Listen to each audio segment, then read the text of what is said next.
I always get the impression that a lot of the commentators see India as a beautiful, all right, attractive maiden who everyone wants to court, all right. But when I talk to other people outside of India, it's more the idea that this is kind Fat, of a ugly maiden. Yeah. You wonder why people don't trust America anymore. Is it trust or is it direction? Is it just the sense that the U.S. is so consumed by internal matters that it can't function? I think there's another very important aspect. The leaders or the elite of many in the global south have become much more sophisticated. The advisors are much more sophisticated. I read some of the writings or the speeches of ASEAN leaders, very, very sophisticated compared to 15, 20 years ago, where the US can push them around and give them stories and tell them stories and they believe it. They don't believe it anymore because they've seen not only the hypocrisy of the West, and they've also become much more sophisticated in understanding what's in the interest of their own countries and their people.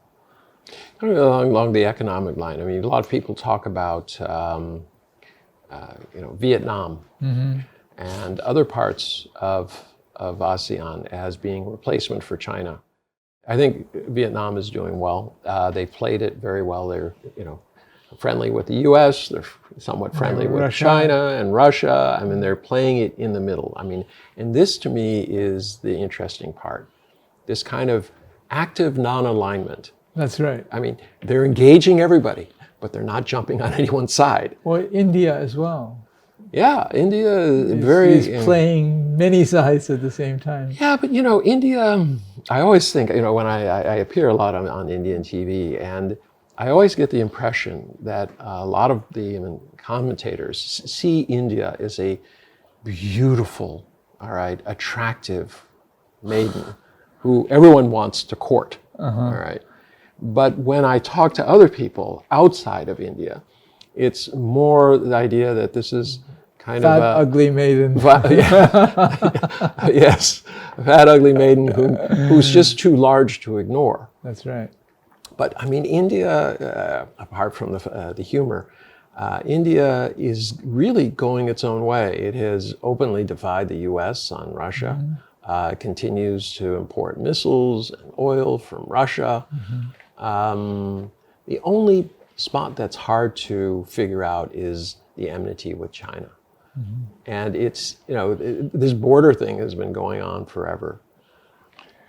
My impression is that a lot of it has to do with wounded pride.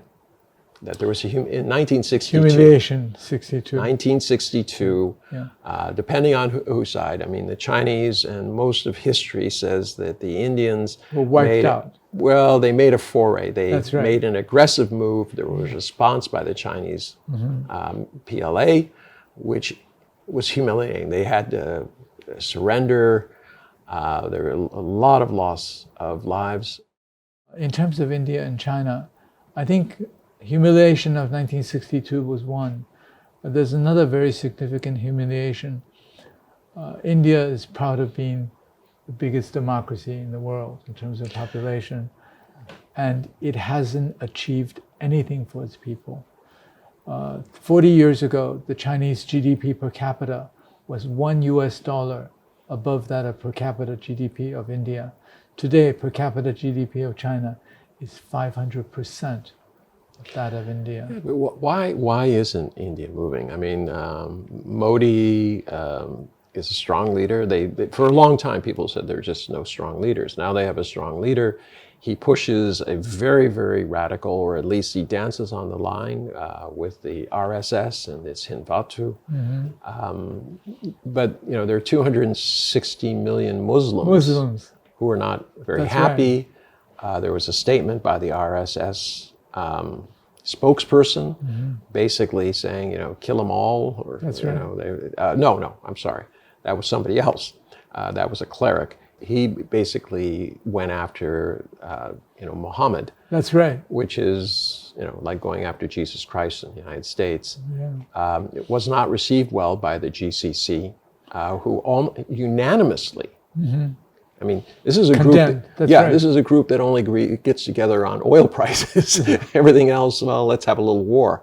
But they came together and they said, don't do that. Where is India going? But you described Modi as a very strong leader. Indeed, he's a strong leader. But what does he rally his people around? It's around Hinduism.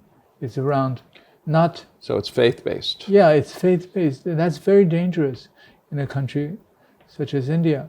And many Indians talk about, one of our biggest strengths is our diversity.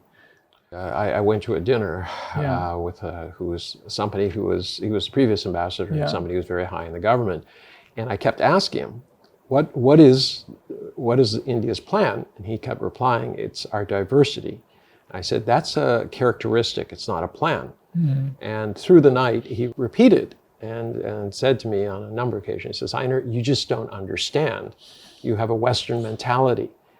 Diversity is our strength. I said, but diversity has been your weakness. You have strong states within India, a weaker national government. Mm-hmm. Even with COVID, they weren't able to have a national policy because each province, each state was allowed to decide on its own basis.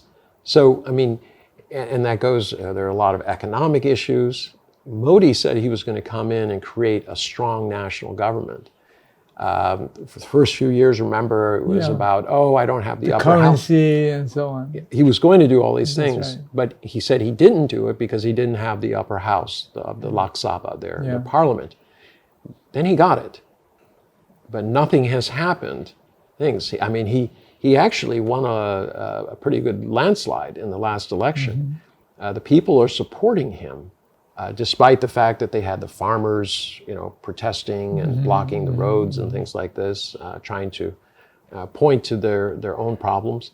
But he hasn't done it. Why?